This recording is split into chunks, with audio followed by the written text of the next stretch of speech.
right. I think we should turn the lights up. It seems dark, Kay. Can you just hit those over there? And it'll bring everything up for everyone.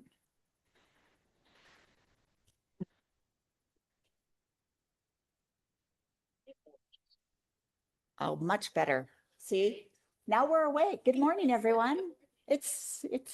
We're awake. The lights help.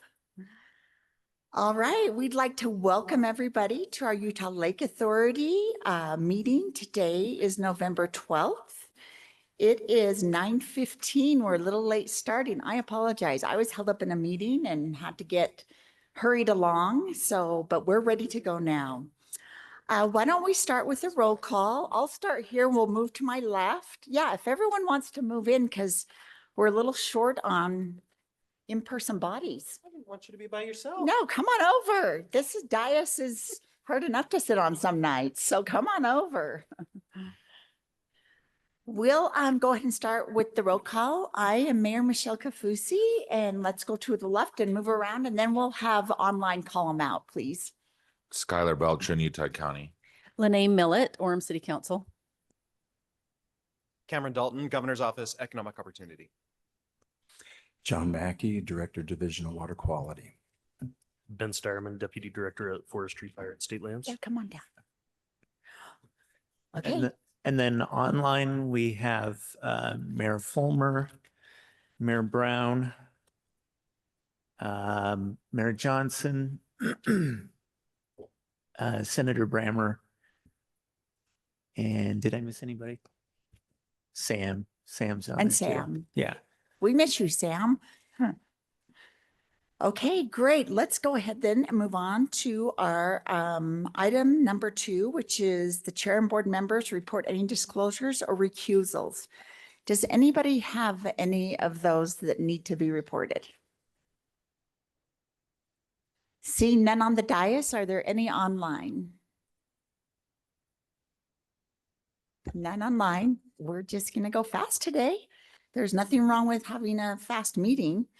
All right, item number 3, let's open this up to public comment, and public comments is defined as time set aside for citizens to express their views. Each speaker is limited to 2 minutes. So is there anyone here? Yes, we've got yay. We usually don't get public comment. This is exciting. State your name and your city you're from. Okay, let's turn on the mic.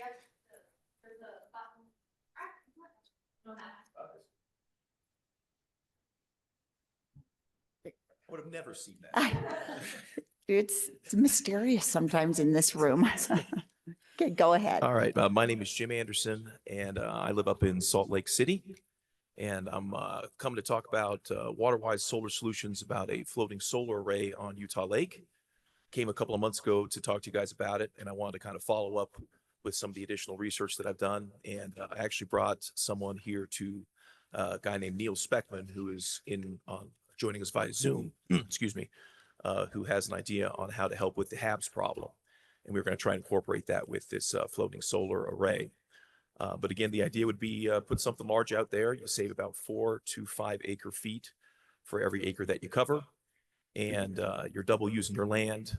And though you maybe think this is kind of a novel idea, it's been done elsewhere throughout the world in large scale, be it China, Singapore, etc. And so I think it'd be a really good thing. I think it would also be really good for electricity generation to match the HVAC demand here that we're going to have with the growth in population. And then if you wanted to, you could combine this with trying to keep that 900 megawatts of IPP coal plant alive. And if you do that, your data centers are going to want to consume the renewable energy, use your coal for the back of the base load and the winter stuff. And I think you have a real fair play bringing this data center campus action. I think that covers my 2 minutes. A quick introduction for Neil. He worked for the King of Saudi Arabia out there doing restoration for how they use their produced water and developing mangroves and such out there. I'll let him talk more to that. But he has an idea on how to put in kind of a flower harvesting concept combined with our floating solar concept to reduce your nitrogen and phosphorus in the lake. Neil, are you there? Go ahead. I'm here. Can you hear me? Yes, Neil, will you state your full name and the city you're from? And you get 2 minutes as well. Appreciate it. My name's Neil Spagman. I live in Highland. Most of my work is outside of the US, but I've developed nature-based solutions for problems in industry and environment. The nitrogen pollution in Utah Lake is a serious one, contributing to halves. And we're never going to get farmers to stop fertilizing.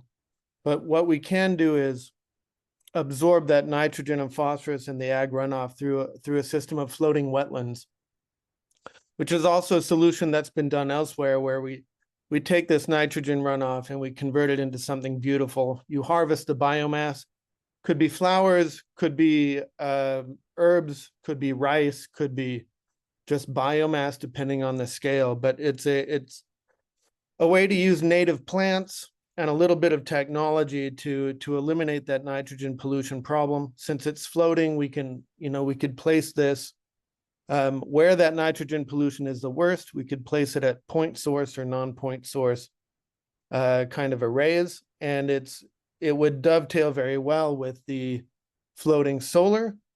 And it's something that we are looking for ways to deploy a prototype and test it before so that everybody can see what it can do for us. Okay, Nell, thank you so much. So to close, we just, Neil and I would love to get on agenda. We think we can also help with the June sucker, endangerment stuff, car production, native vegetation restoration, etc. So we'll look forward to talking to you guys again. Thanks very much. Thank you.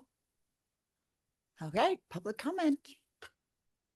I was about to say all her information because she's a citizen, but I will not. Go ahead, Kay. I am a citizen of Provo, but I come as the executive director of Conserve Utah Valley.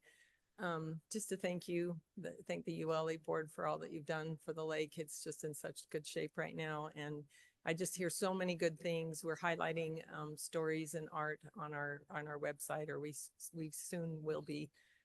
Also wanted to bring just gratitude to Mayor Kafusi for leading this group and for the vision and just the finesse that you've had with taking care of Utah Lake. We share our gratitude with you. Thanks. Just for the record, we said your title. We also say your name. And Kay Nelson. Kay Nelson. There I you was go. going to say it. Sorry. We know, but just for the Okay. official. Now Thank it's on you. the record.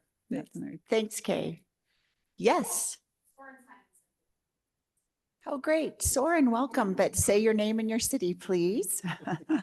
Yes, Soren Simonson. I'm executive director of the Jordan River Commission, and I really just, first of all, wanted to say huge congratulations to the Utah Lake Authority for a successful symposium a couple of weeks ago.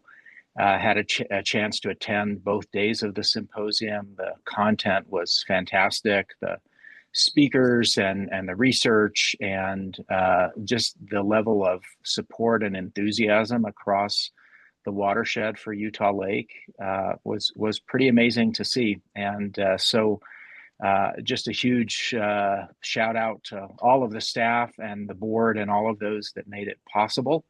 And we look forward to continuing to partner with you. I also would be remiss if I didn't say thank you to Mayor Kafusi and also John Mackey. I know you'll be leaving the Utah Lake Authority Board soon because of changes in your lives, and just a huge thank you to you both for your leadership as well. Thank you.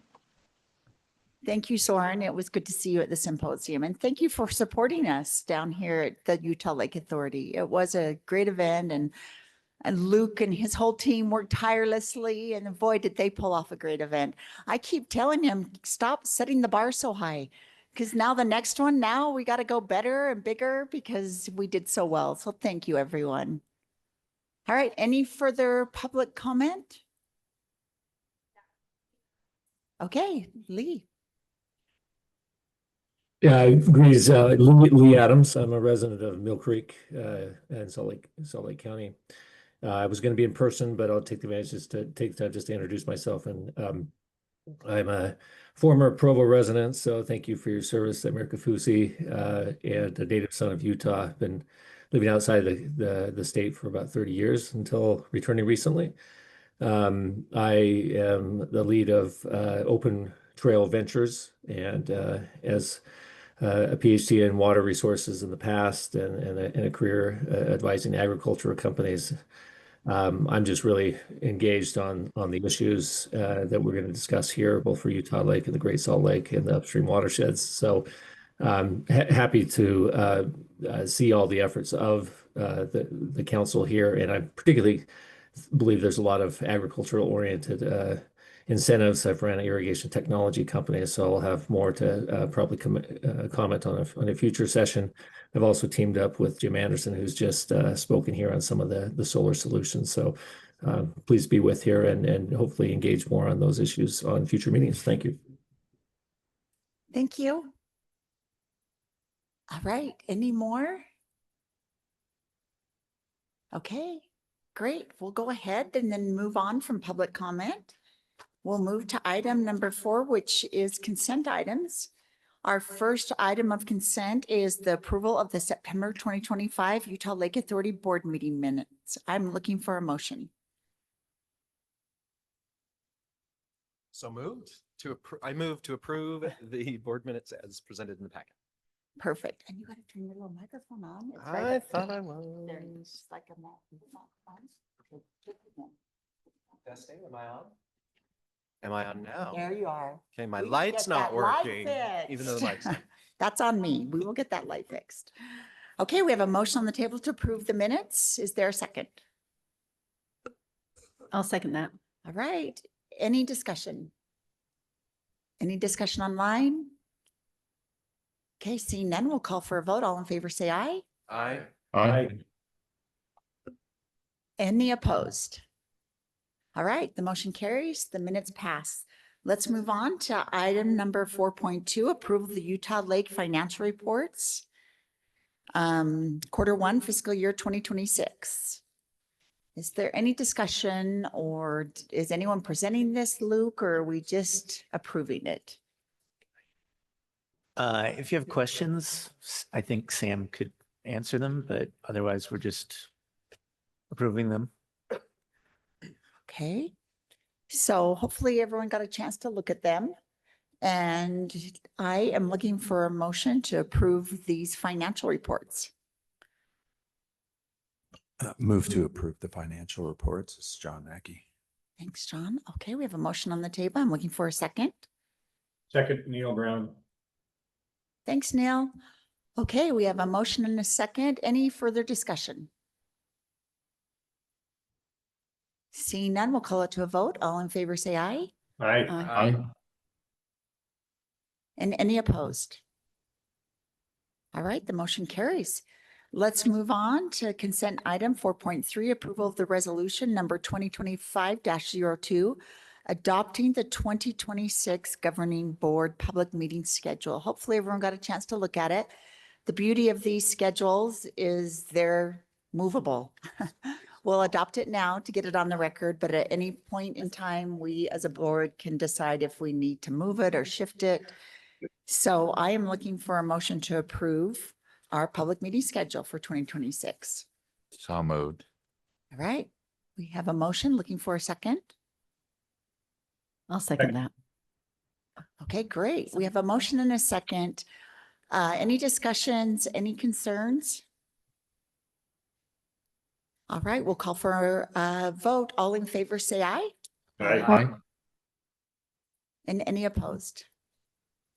Super, the motion carries. We are finished with our consent items. We'll move on to item number 5, which is staff and committee reports.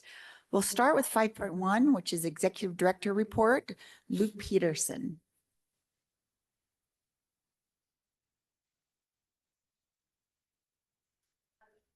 Other one? This one? Is that working?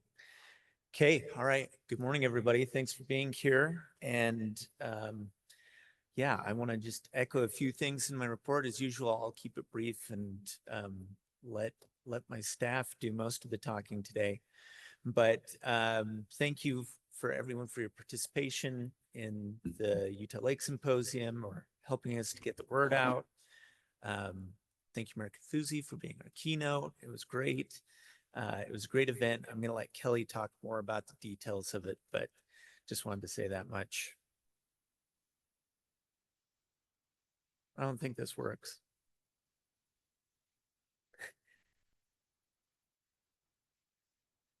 There we go. Okay. So first up, we are happy to announce we have a new TTAB grant. Thank you to Utah County Commissioners and the TTAB Board to allow us to move on to Marketing 2.0. As we've talked about in the past, our first ad campaign did the heavy work. I like to think of it as dynamite, right? We used no holds bar comedic assault on people to get a conversation going, and it did work. And now we can move on. We will continue to run some of the first round of ads, but we're moving into more advertising that is more substantive, more content heavy to answer specific questions. What are HABs? How do we deal with them? What's some of the work being done by the cities around the lake to improve water quality? How are we addressing carp? How do we get, what are we doing to get more water to Great Salt Lake? All these questions that we have. And that first set of ads did a great job of really soliciting questions, right? All the comments we got are informing what we do next. So very happy to be moving forward with that. Also happy to announce that the position is open right now for the Utah Lake Restoration Coordinator. This is a shared position between the Utah Lake Authority and FFSL, and we're really excited to be partnering with Ben and his team on that. This person will work with Addie, and I hate to even mention it, but whoever replaces Addie in a few months. And we're excited to get this in place and really have somebody who's focused just full-time on the restoration work at Utah Lake. I also want to embarrass Ben. So he just got the Governor's Award of Excellence for peer leadership, I think, and I can attest that he's a good peer leader. And anyway, I just wanted to embarrass him for a minute. Good job, Ben. Can we move to have a moment of recognition through applause?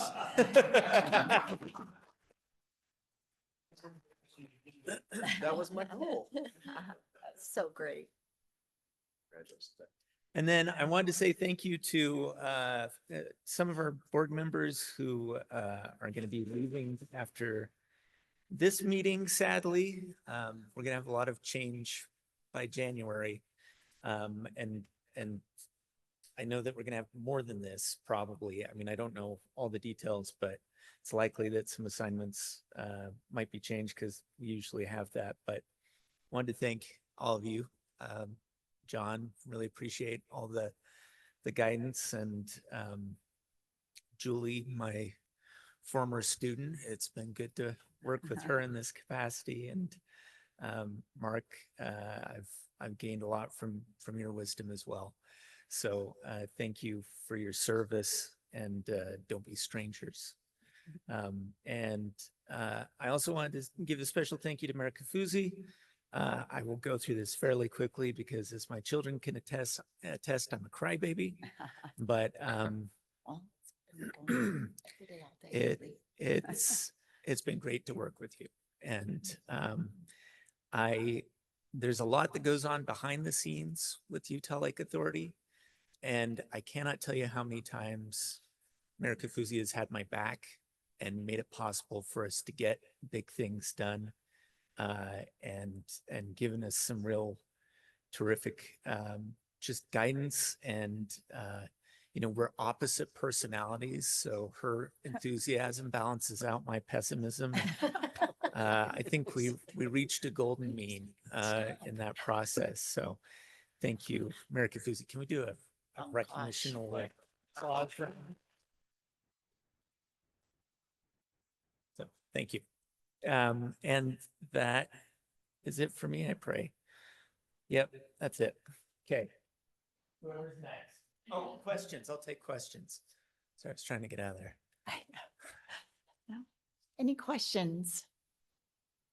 more of a statement, I guess, Luke. So as some of the board positions change, can you just review the process for reappointment and as the process for board chair? Can you walk us through what to expect as board members as those transitions happen? Yeah, so we actually have an agenda on the updated agenda, not the printed one in front of you. We'll have a little discussion session around it so that we can kind of go through those details. So if you don't mind, we'll cover it then. And Like always, you're a step ahead. well, also that makes it easier for Sam to correct me when I get things wrong. So that'll be good. Other questions? Okay, thanks, everybody. Virtual Sam's turn. Okay, great. Thanks, Luke. Yeah, we'll now move to item 5.2 for operations and recreation. And we'll turn the time over to Sam. Okay, Mayor, can you hear me okay? Yes, we can hear you. Okay, well, I was on mute a minute ago. Luke's lucky because I laughed out loud at that last comment of his. But I do my best to try and support him with good information. Awesome. I'll just speak to you briefly on a couple of things today. In regards to recreation planning and projects, just an update. This is a reminder on the first one. The Recreation Access Plan was sent to you all approximately 3 weeks ago. The opportunity for providing any comment or suggestions on that closes at close of business this Friday. So just a reminder to you all. I know Ben Steierman and a few others have already submitted some great comments that have been implemented. But if there's anybody else would like a chance, just a reminder, 5 p.m. on Friday this week, so that we can work with Bike Utah to finalize that plan and bring it before the board at the January meeting for approval. As far as the Lakewide signage plan, that's the one we're currently beginning. Reminder, this is an effort to develop a brand guide as well as a plan for implementation for interpretive wayfinding and other signage like access point signs, name signs, all across the entire lake. We contracted with Landmark Design, and they have a few subs as well that are helping them. This is well on its way, and I will show you a dashboard here in a minute more about that. For master plans, we are close to initiating procurement to hire on a contractor because we are preparing to do master plans for a handful of access points at the lake. This actually speaks to my second to last bullet point there, which is we received our first ever outdoor recreation initiative grant of $327,500. Which will help to fund some county master points, which some of the TTAB funding that Luke mentioned is also supporting that. And we also have some funding via FFSL and from the state park so that we can pursue master plans at Utah Lake State Park, at hopefully 3 of the large county access points, the Lincoln Beach and Lincoln Point area, the Knolls and Sandy Beach, as well as a couple of the other sportsman access points at the lake. The trail feasibility study is somewhat on pause at the moment with the government shutdown. Hopefully we can talk again with Brandon Stockstill here soon. But we're also working on an alternative application through Mountain Land Association of Governments Technical Assistance Grant to continue that work next year if we're not able to proceed with the National Park Service in order to evaluate continuing the trail to move from Provo down through Springville and over towards West Mountain. Last but not least, the boating access grant submission there. We just submitted this. This is an effort of ours to try and secure funding in partnership with the state park to help with catching up on some of their backlog maintenance and repairs that are needed there. Next slide, if you would. So this is the dashboard I mentioned. Kind of the 2 big tasks that Landmark Design is doing for our Lakewide signage plan, or I should say 3, are 1, developing an actual brand guide, colors, fonts, sizes, materials, etc., for what signs should look like at Utah Lake so that we're being consistent across the cities, the state agencies, the county managed access points so that everyone has a cohesive, consistent experience. The second task is they're actually going to design specific signs. So the differentiation between that is establishing branding design guide that establishes current and future printing, but they're also going to design very specific signs at the lake. So this dashboard shows some of their proposed signs that they would suggest.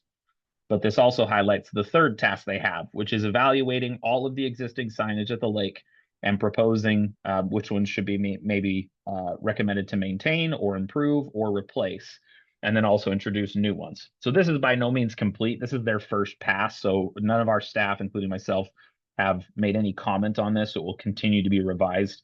But this is a work in progress. The goal is that by March 1st, this effort that's showing on the screen right now will be prepared so that we can submit for a grant with the Division of Outdoor Recreation to fund the manufacturing and installation of, I would guess it's going to be more than 183. We might be talking as much as 200 or 300 signs at the lake.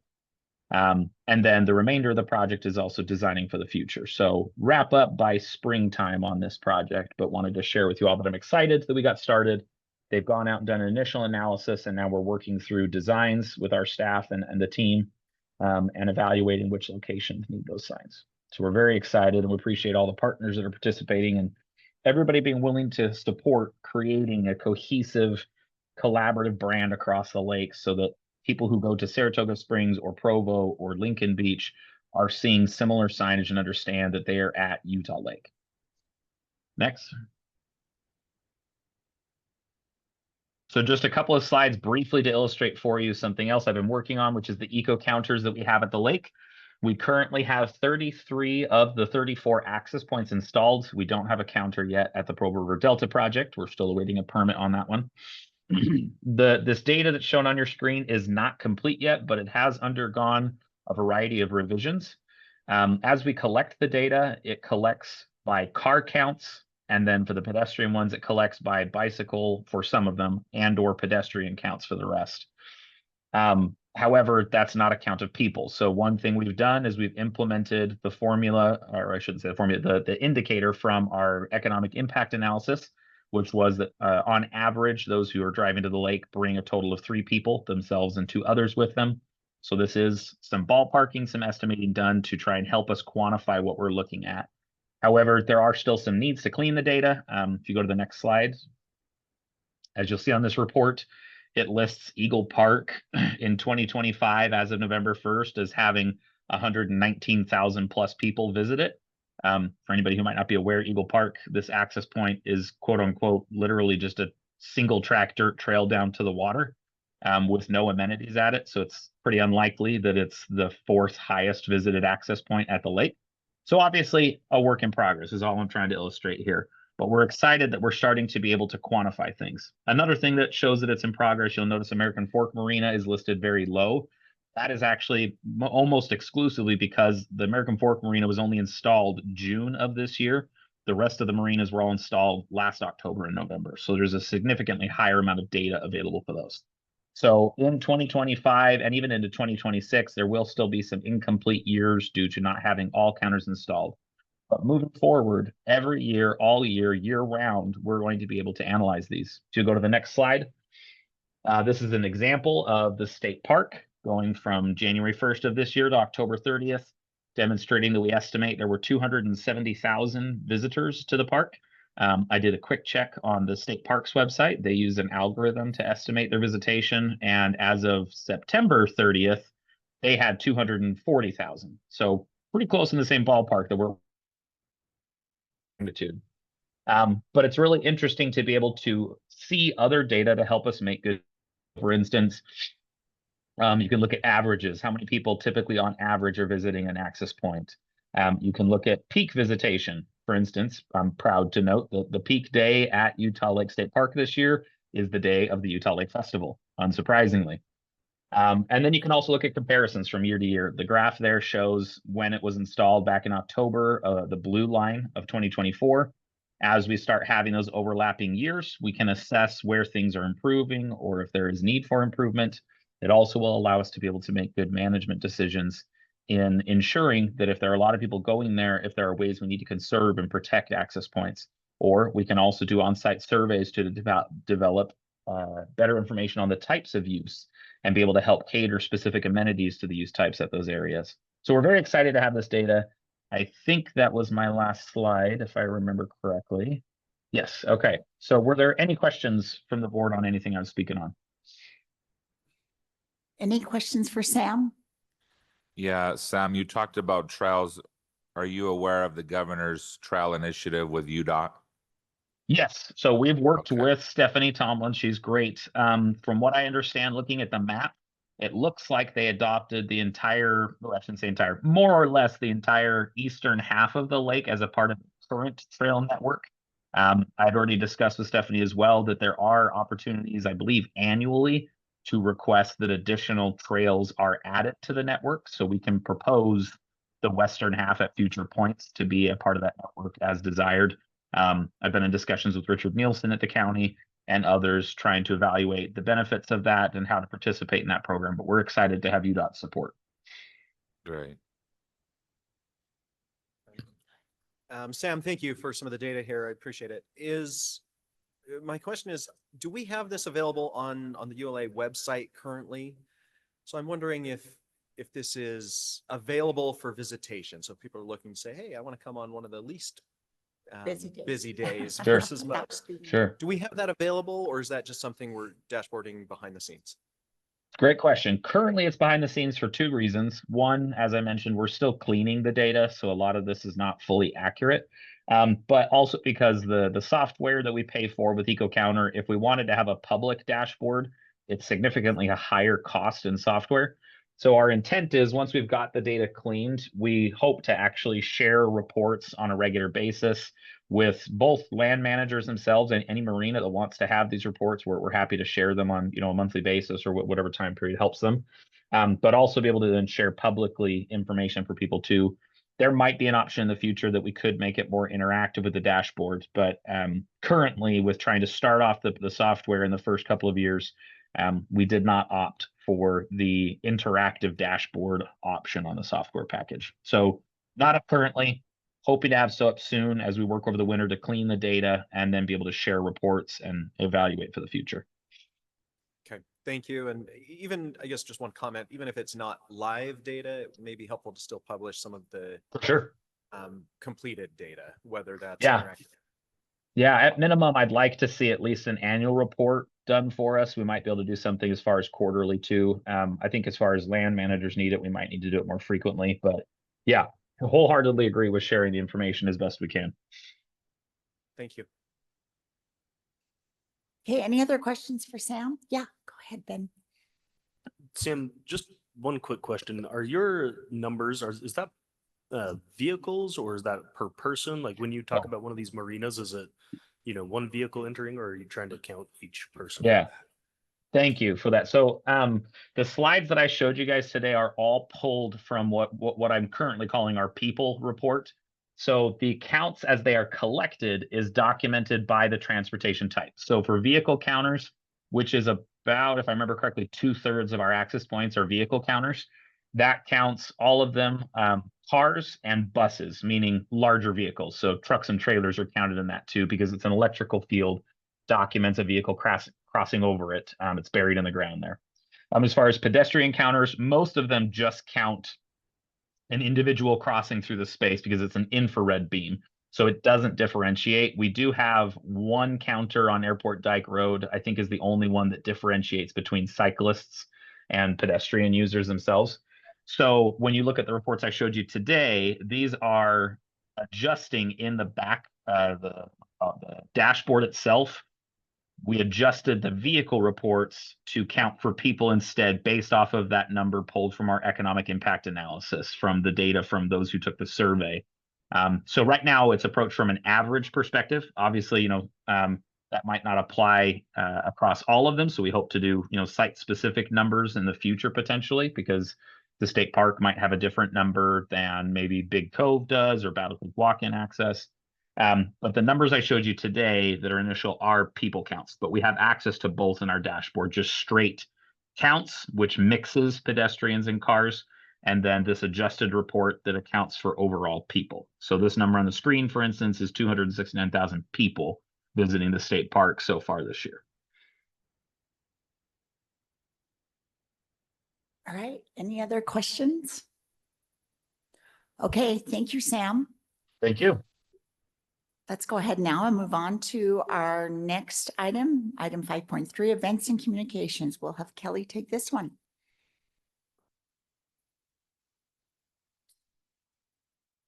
There we go. Hi, everyone. Just to answer Cameron, your question, as soon as this data is up, we will be doing lots of press releases and making sure that people know about this information. I got plans, don't worry. All right. Let's see. All right, so the big thing I'm going to talk about today is the Utah Lake Symposium. Thank you to everyone who's kind of spoken about it. It was a lot of work, and as someone who's never planned a symposium or a gala before, it was a lot of learning for me, but so pleased to see it all come together. We had roughly, when it came to sponsorships, we had roughly 17,500 in sponsorships. This was an entire staff effort.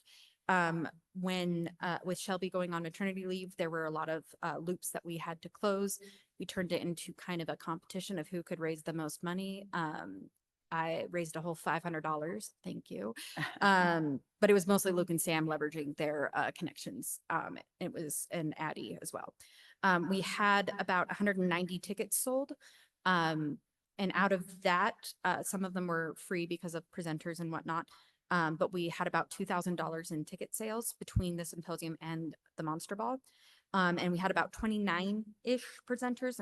I'm recalling that off the top of my head. Thank you to Mayor Kafusi for being our keynote on the first day. We had Ben Abbott, the keynote on the second day, and then we had Deidre Henderson be the keynote at the Monster Ball. The Monster Ball was a huge success. We've never done it before. This is our first staff photo of everyone, and you know, four of them are in costumes. So, but it was, like I said, it was a lot of work, but I'm very, very pleased with how it came out. Next year, the Monster Ball is going to be a major fundraiser for us for our Utah Lake Foundation. I think we can really make a lot of funds through it and really leaning into the Monster Ball aspect of it. I will tell you next year, though, it will not be on Halloween. It will be a week or two beforehand because that was stressful. Also, just for the record, I would like to publicly thank Heather McEwen, our event coordinator. I relied on her expertise when it came to what we did in previous years. And her creativity also came up with a lot of really, really fun ways of doing the Monster Ball, including the decorations with the little 3D printed monsters. That was her idea, which I love. If any of you want a 3D printed Loch Ness monster, I have a bunch in my purse that have just never left my purse for some reason. But overall, I'm glad that everyone had a good time. Everyone thought it was really informative and successful. People have been asking me about presentations. I actually didn't watch any of the presentations because I was running around doing other stuff. So I'm sure they were great and wonderful. And then next, our final Great Carp Hunt, where we award the $10,000, is coming up. We are really, really excited about this. It has been way more successful than we thought it would be. Next year, we will be doing it again. However, we won't be doing it over the course of 8 months. That's just a lot of manpower that we just can't do. We're going to be focusing it on the spawning season, which is when they're most prolific, and focusing on really just kind of making sure that we're doing one every other week-ish from about April to end of June. The prizes will change a little bit just to make it more equal when it comes to boats versus shore. I'm really excited about the possibilities for it. And then next year, Heather and I sat down and kind of wrote out our events calendar for next year.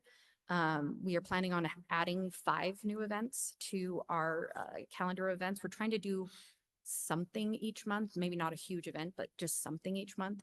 The ones that I like to highlight is sometime in the spring, we're planning on doing a dog event, pre-HAB season, kind of educating people about how HABs are harmful to dogs, but there are safe ways that you can still enjoy Utah Lake with the dogs. We're planning on partnering with a bunch of dog rescues, kind of make it a joint event with that. The other big one will be in September. This is Luke's idea. We want to do a 5K, specifically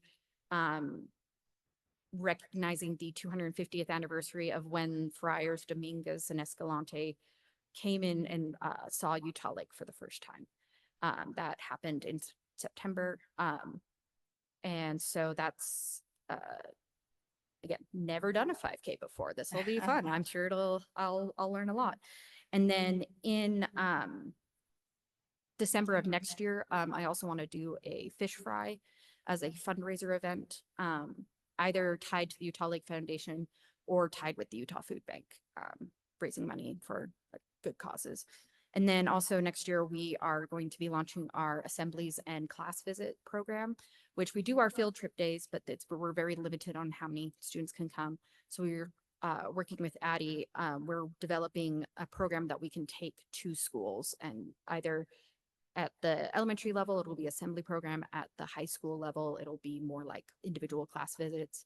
I recently did a career day at my alma mater, Timview High School, and I was in the classroom with the AP science teacher who I told her about it, and she said they have a whole section on environmental science and they would love us to come. So we're really excited about that.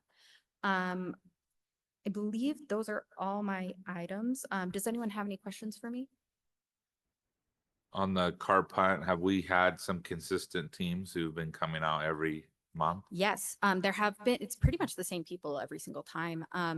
It's especially shore fishermen that we have a bunch of families who come, and then like there's a bunch of friends who come. It's generally we're seeing the same people every single time. I'm telling you, the carp's a thing. My whole life, my kids, like literally on Sunday, I got 2 huge bow. I don't even know what they're called, but they're like bow things with a string where they shoot the carp. Pulled them out of my car that have been in my trunk because someone borrowed my sons and they dropped them off to me at the mayor's office. Love it. And I just threw them out on the front porch and said, "You are not coming in for Sunday dinner until you load up your carp things." He's like, "I'm going to go this afternoon. Oh my gosh, I'm so glad they returned them." So carp are a thing and killing them are a thing. So that's awesome.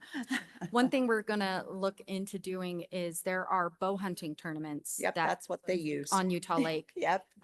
We want to sponsor one of them because what they it's are called. one of the most effective ways to hunt for carp.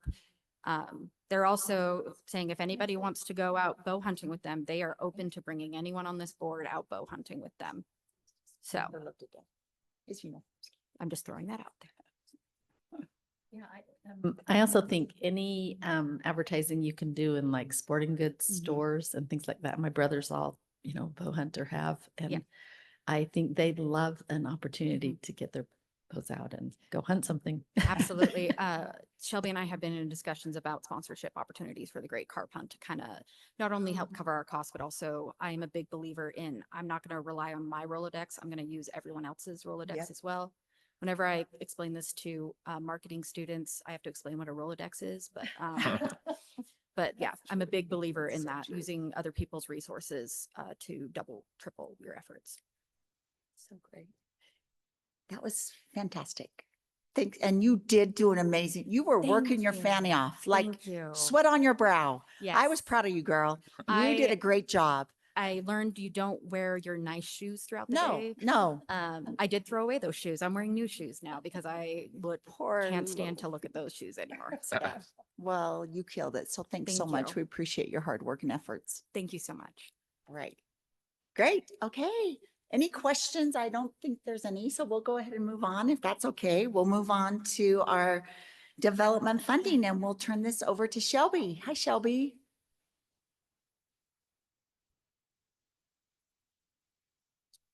Jump to the other one, Shelby. This one. Yeah, that's the one we got on today. I'm so excited to be back. So this is my first governing board meeting after getting back from mat leave. So if Heather wants.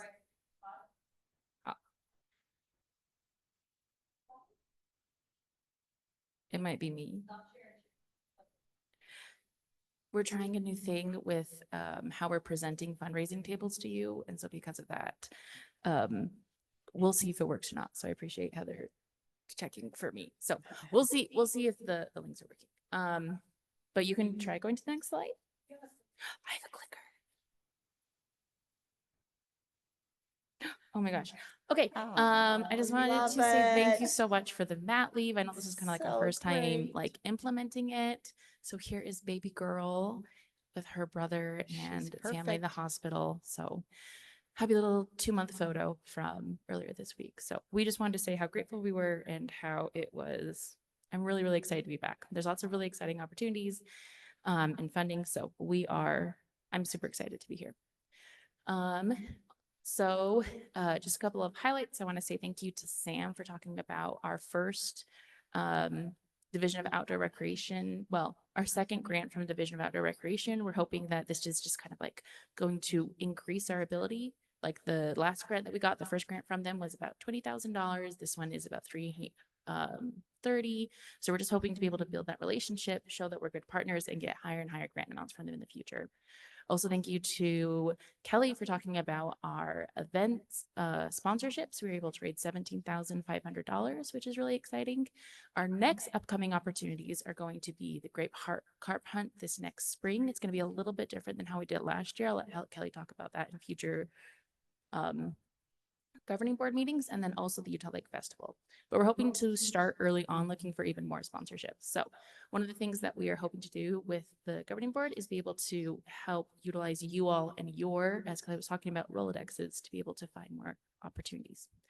All right, am I able Do we have to- a date for that festival? For the Utah Lake Festival Yeah. or for, that's a Kelly question. Yeah, May 30th, let me just double check. Yeah, the last Saturday. Yes. Thank you. Whoa. Am I able to click buttons too, Heather, or no? Is it here? Or is it... There you go. No, sorry. Click the one that has underlined that says fundraising table. Can you click that link? Am I able to click that? Oh, no, you don't have to. Oh, that makes sense then. Okay, so if you will scroll down to Heather so we can see, oh, go ahead. So sorry. See, this is the part we're trying to utilize Airtable to be able to have you guys be able to see some active live kind of like ways to be able to see the data. So this right here is a table, but we're hoping to be able to have some good just like breakouts with different information. Sam usually just grabs screenshots, but we wanted to see how this would work. So but here is what you can see from what is awarded, some things that we have been able to submit. ORI is on here. Upcoming, do you want to scroll down a little bit so we can see 2026 as well? Some other things that we want to talk about is the Great Salt Lake Watershed Coordination, which is going to be due in January. We also have a grant with MAG that we are applying to, which we have moved past the first round of consideration. So we're really, really excited about that. They seem super excited about that as well. And that's for the trail system. I'll let Sam talk about that more in the next meeting. But this just gives some of the things that we've been able to apply to, that we're waiting on. Hopefully we'll be able to pull some interesting data and some interesting trends from as we use this more. So you can go ahead and head back, Heather. That is all for me. I will turn towards questions. Your baby's beautiful. Thank you so much. Congratulations. I mean, I'm biased. Every parent No, thinks that is a it beautiful baby. You know, but we're very excited. Elliot is only a year old. He came to all of the summer events, so excited to take He Emma was as well cute. to all the summer events at the lake. So, but yeah, So great. Well, congratulations. Any questions? Okay, thank you. great. I will pass to Addie. Yes, let's go ahead and move on. So we are doing volunteer program update. Heather, to Heather. Heather, yeah.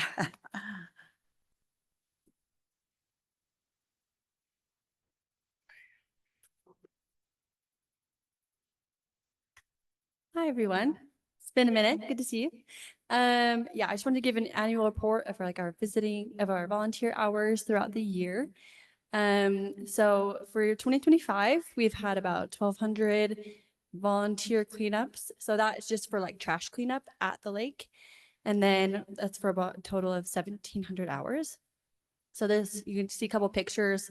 On the very top right, you see a refrigerator being pulled away. 2 pictures over, you see 4 guys, well, one sticky picture, taking out a couch in the lake, which was super great. I think that group in particular took 10 hours.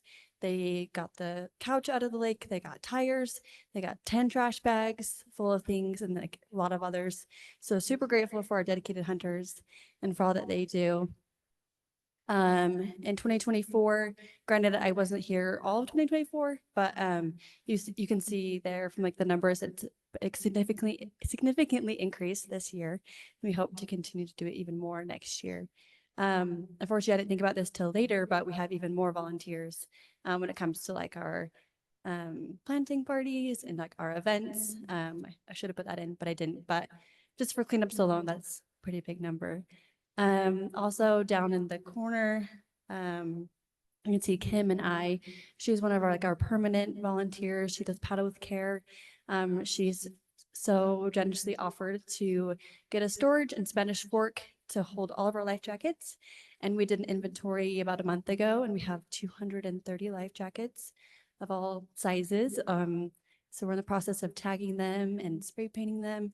So we have lots of inventory for all of our life jacket loaner stations, which is great. We got a lot of donations from the Lakeside Boat Club in Linden that have just kind of been left throughout the year. And they're like, hey, do you want them? And we're like, yes, we do. And then we have an additional 1 to 2 seasonal volunteers that will just help check our life jacket stations, make sure they're stocked and good to go for everybody. Yeah, and that's all I have. Any questions? Any questions? So off topic slightly, but my mic's on. There you go. Is that one working? Just can you remind me on the life jacket loaner program? It's a good story. Well, it's a great program, first of all. I think providing that and having ability, but is there what assessment have we done from a liability standpoint? So if somebody uses a life jacket and heaven forbid an accident happens, does Utah Lake Authority have any liability on that program? Is that covered through another group? I'm just curious how that's being managed big picture, and I'm not sure who best to answer that. So if I'm understanding correctly, say like someone used one of our life jackets that were at the stations and it's faulty and something happens, what then? Unfortunately, to my knowledge, maybe Sam will have some additional comments, but I don't think we've actually thought about that. So that's something we definitely should I've got some consider. information, Heather. Okay, great. So when we first started the program, this is something that was brought up as well. Basically, the life jackets are used at your own risk type approach.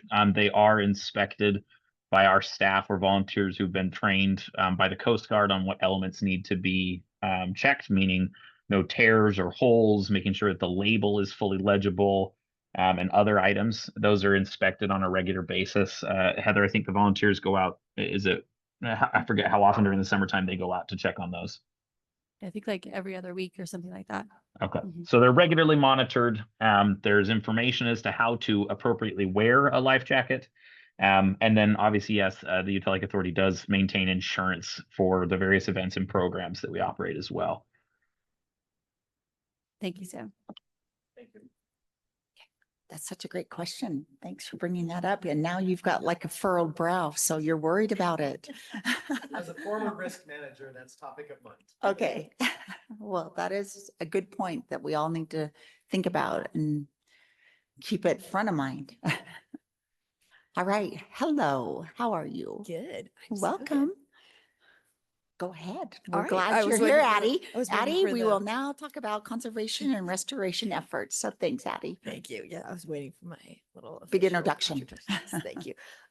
So glad to see you guys. It's been a busy couple of weeks. I am very excited to be moving into our shoulder season, if you will. Just really realizing now I've left Marley's name on here, which is really tragic because I missed her a lot and having all of her assistance, especially in the last couple of weeks. So over the last couple of weeks, especially in October, we were very, very busy with our restoration work. We installed over 21,180 plants within 2 weeks. We picked them all up on October 7th and got some delivered on the 8th. That involved me getting prison clearance for the Salt Lake County prison. So I went in the prison literally in it with inmates. So that was kind of fun. But that was a huge effort with the Utah Pollinator Habitat Program to get that clearance and be able to pick up all of these plants that have been grown in the prison. It's a very cool program.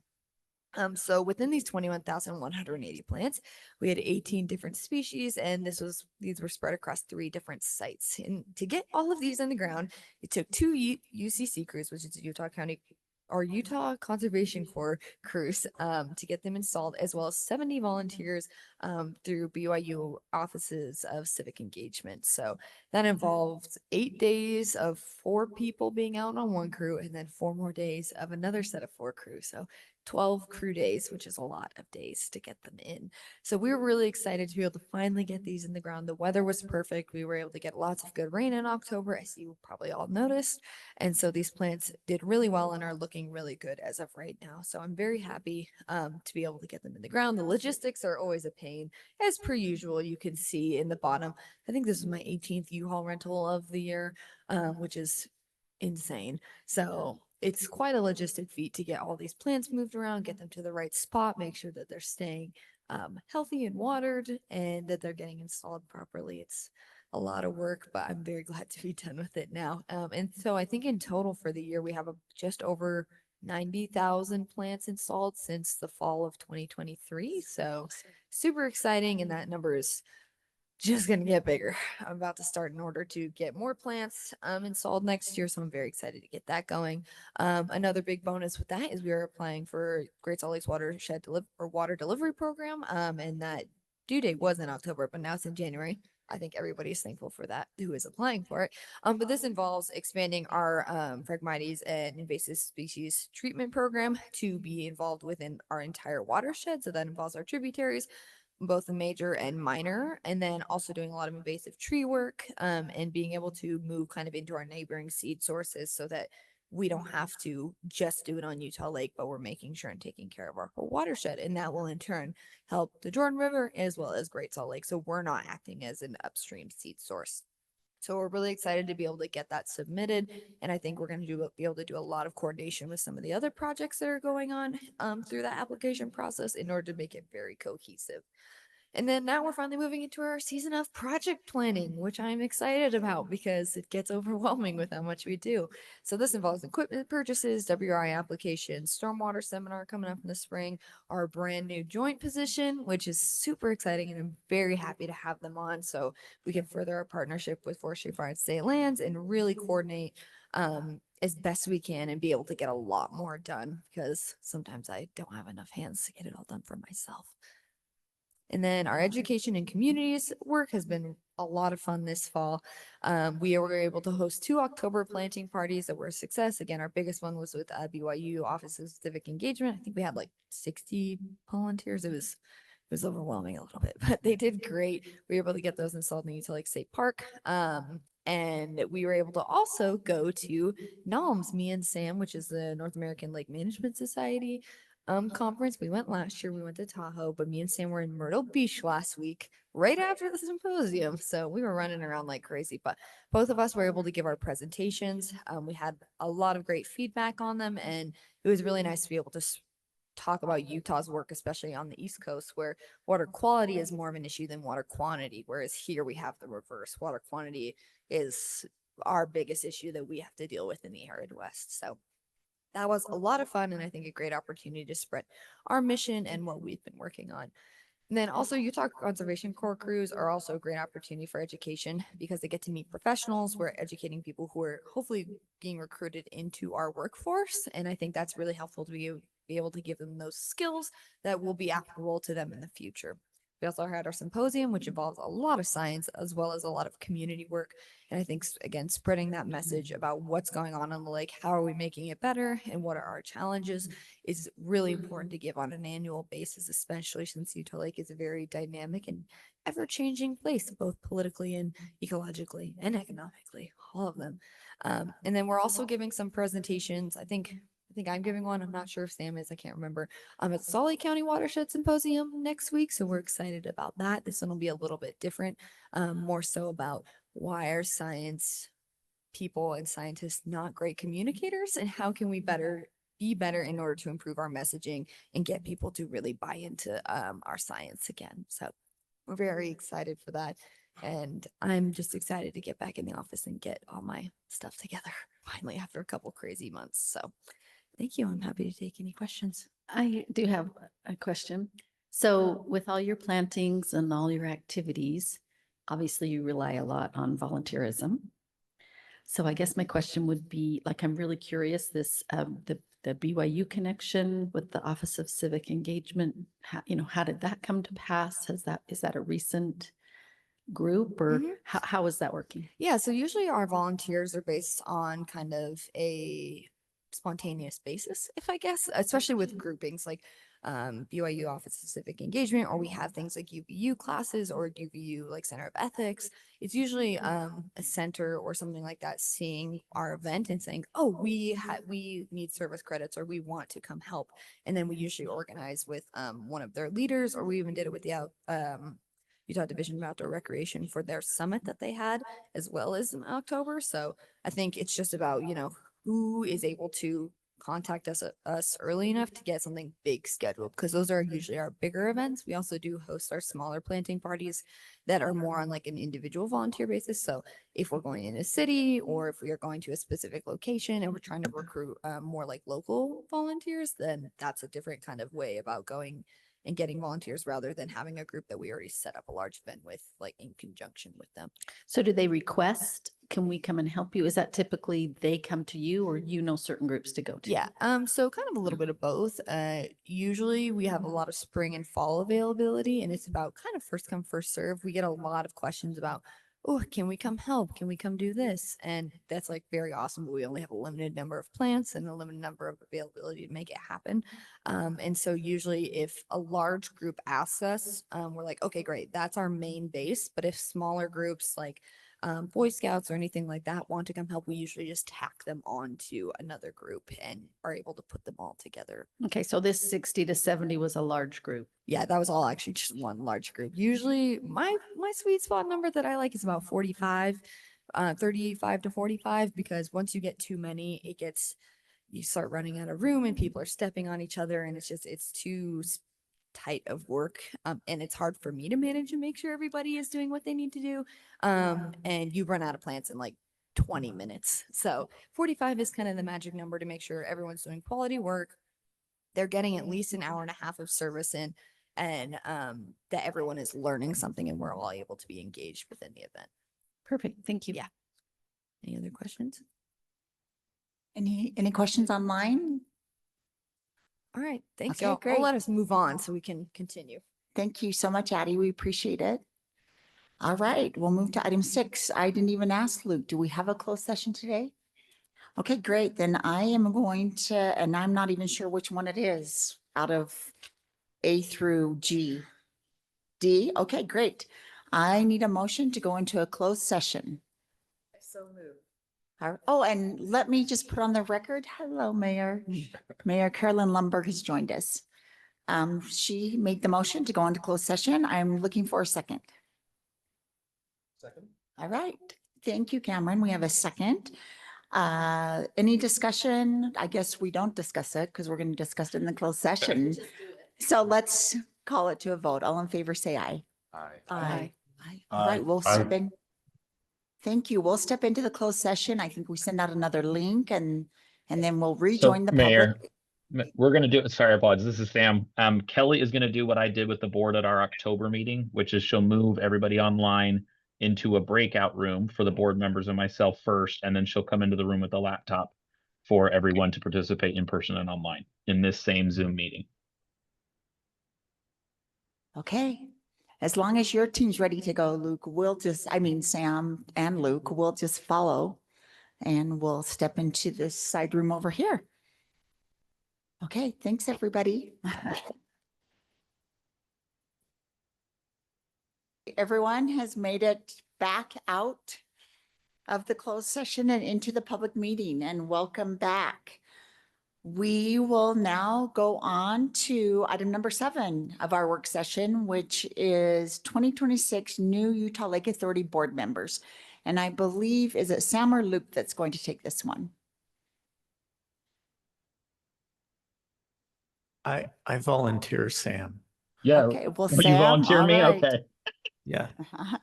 Okay. Well, this is just a topic that always comes up around election season, meaning currently, and also due to retirement, John. I know you weren't elected on there, but we are losing John Mackey to retirement. We're excited for him, but that will bring in a new board member to represent the Department of Environmental Quality that will start in January.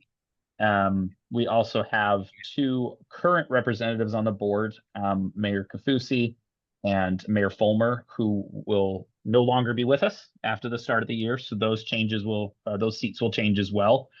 There's also just the fact that the rest of our cities that had elections with new members being added to the mayoral seats and the city council seats at those cities, they may elect to choose representation as well.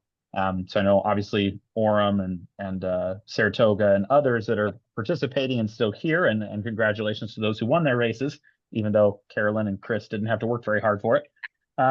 We're grateful that they're still here with us, and there may still be changes. So this point was mostly just bringing up to be aware that there will be for sure at least 3 board member changes at the start of the year, not due to the authorities, processes, or policies, Sam. but due to the cities themselves. Yeah. Sam, excuse me, but also don't forget Mayor Johnson in Lehigh. Oh, I apologize. Yes. So it's the DEQ seat, the Lehigh seat, the Vineyard seat, and the Provo seat. So it's 4 seats that currently we expect a change in January. So according to the way our statute is written, DWQ, that'll be determined by Tim Davis, the department director of DEQ. John, am I okay in sharing who you expect to be, or is that not information yet on who's replacing you? I think it's safe. Okay. So Candace Hasenjager is expected to be the new director of Division of Water Quality and would replace John on the board effective in January. As far as Lehigh and Vineyard and Provo, the way our statute is written, the Lehigh and Vineyard seats are chosen by their city council. For Provo, it is determined by the Provo mayor. So the new individuals coming in will make those options to make that choice. Luke, I think that hits on everything on the board members, but I know we talked about talking about our chair election as well. I didn't know if the board had any questions about 7.1, or I can also hit on 7.2. Okay, any questions for Sam? So 4 seats and kind of by our next meeting, January 16th. Was that the next meeting? The 22nd. Oh, the 22nd. That's another board I'm on. That's the 16th. All right. Good to know. If there's no questions, why don't you go ahead and, do you have a question, Cameron? So the only, is my mic on now? Okay, so the only question I have is, that would be on board membership. I guess my question is still on board leadership. So our chair. Yep. So that's 7.2. Okay. Sorry, I still just have the paper agenda, so I apologize that I don't have those. No, you're good, Cameron. You're good. Totally appreciate that. Did anybody else have any questions on that? Otherwise, I'd be happy to answer Cameron's question. All right, go ahead, Sam. Okay, cool. So to be clear too, we need to have an election for our chair and vice chair of the Utah Lake Authority board. This is our normally scheduled. This is not because Mayor Kafusi is not going to be on the board. This was the end of her term. It's always a 2-year term on even years. So she started at the January meeting of 2024. Her final meeting would have been the final meeting or the first meeting in January 2026. So part of what makes it unique is that Mayor Kafusi will not be in office. However, our current vice chair, Mayor Lundberg, will still be in office. So she will fill in and will conduct that meeting up until whenever the election is held, and then the new chair and vice chair would conduct that. The last 2 times we did that, or excuse me, the first time was only one time. I'm thinking of the commission. With the commission before, it was previously the chairs didn't worry about it too much. It was typically held towards the end of the first meeting in January. It was turned over to the election. So as far as election itself, was there a question? Okay. Do we have any questions? No. So as far as the process itself, just for background, the current chair cannot serve an executive, but that doesn't obviously apply here as well with Mayor Kafusi no longer being in office in January. The vice chair is eligible to be the chair. However, the way we do it is an election process. We ask, the chair conducting the meeting or vice chair in Mayor Lundberg's case will ask for nominations for the election.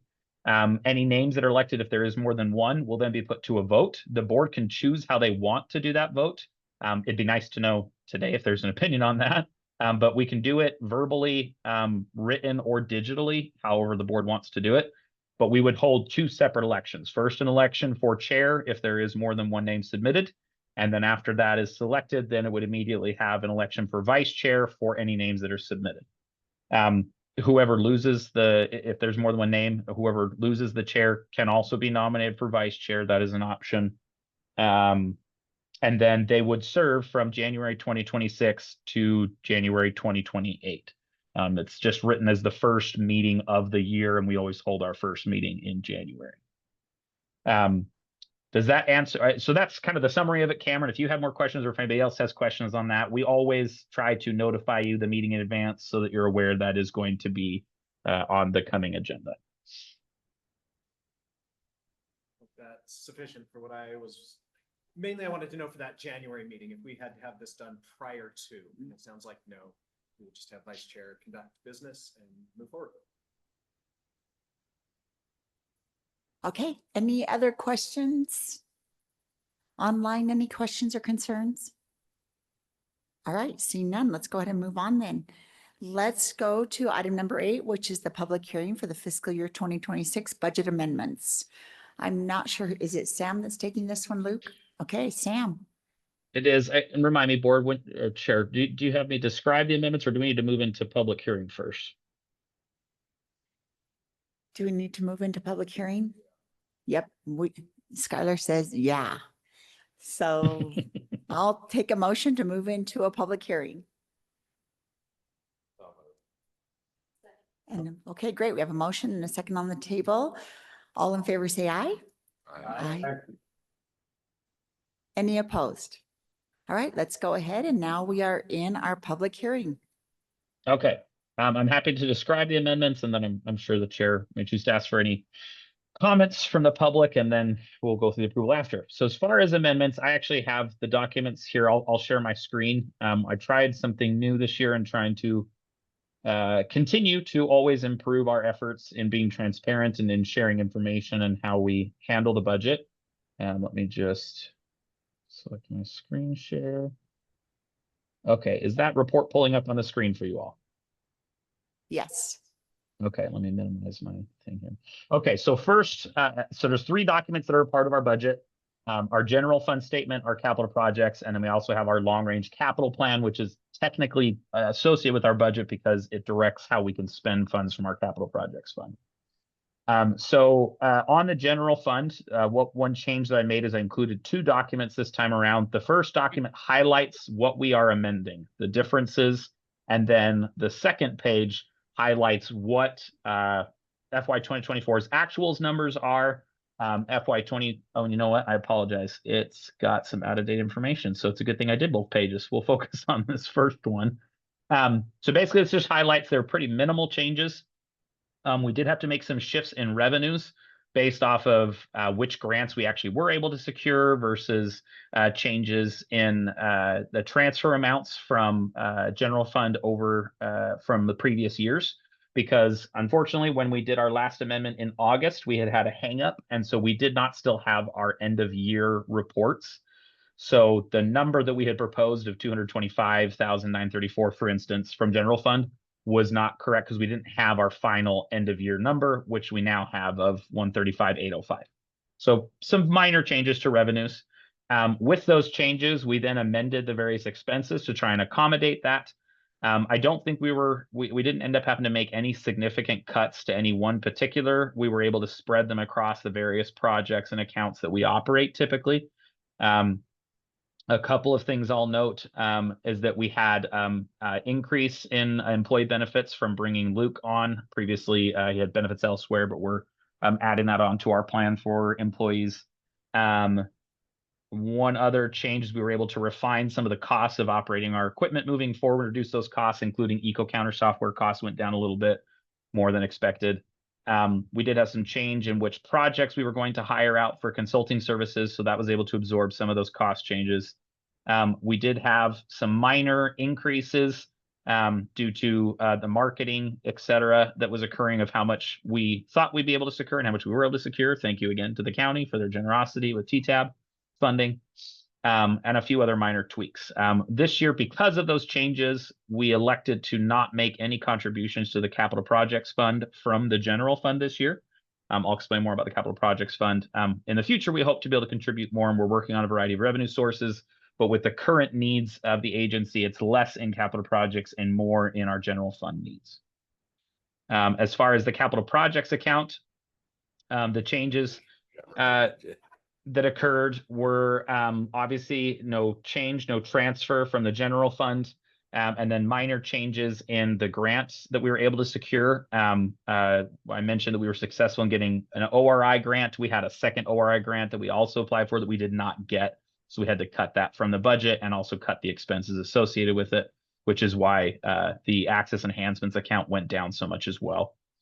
And then we did need to increase the conservation restorations project account another 30,000, which is supporting the additional lab work needed by the Division of Water Quality in the PCB project of doing a second round to evaluate the PCB presence in fish and see if we can hopefully, if all goes well, see a change in the consumption advisory.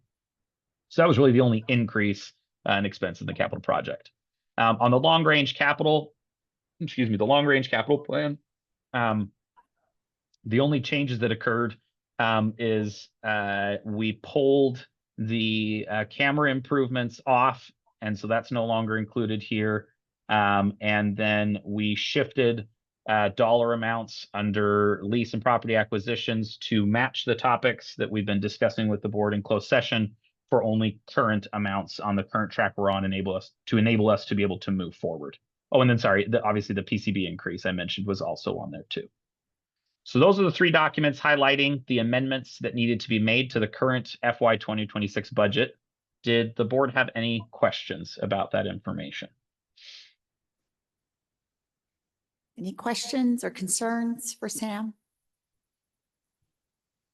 Okay, seeing none, we will take a motion to accept these budget amendments. We have to have public hearing. Oh, we There gotta is do public open it. hearing I and apologize. you're good. And then we'll have to Then- move back to the meeting and then we can do the approval. All right, so we will now open it up to public hearing.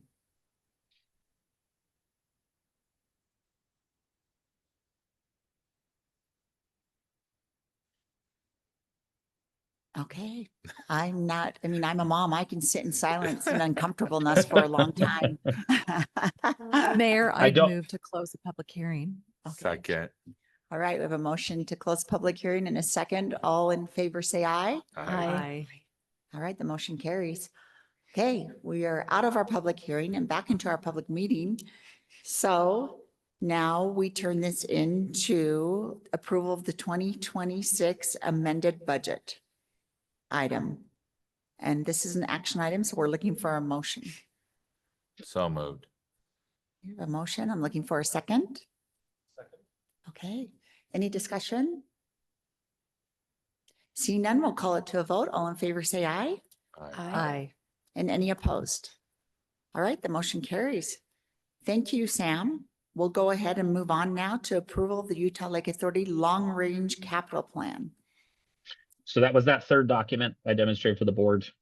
So it just needs to go for approval. So moved. Okay, we have a motion. Looking for a second. I'll second that. Okay, any discussion? Seeing none, we'll call it to a vote. All in favor, say aye. Aye. And any opposed? Thank you. The motion carries. Let's move on to item 9.3, approval of the resolution to delegate authority to executive director for the negotiation of property agreement. I So- am looking for a motion. So moved. All I'll right. second it, Thanks. Julie Fulmer.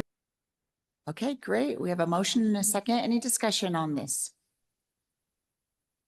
Seeing none, we'll call it to a vote. All in favor, say aye. Any opposed? Great, the motion carries. Thank you, everyone. All right, the next Utah Lake Authority Board meeting is scheduled for Thursday, January 22nd, 2026 at 9 a.m. It will be held here at Provo City Hall. And with that, I am looking for a motion to conclude the meeting. Motion to adjourn. Great. In a second. This is the easy one, everyone. I'll second that. Okay, all in favor, say aye. Aye. Thank you, everyone, for joining us online and for attending today. Oh, you're so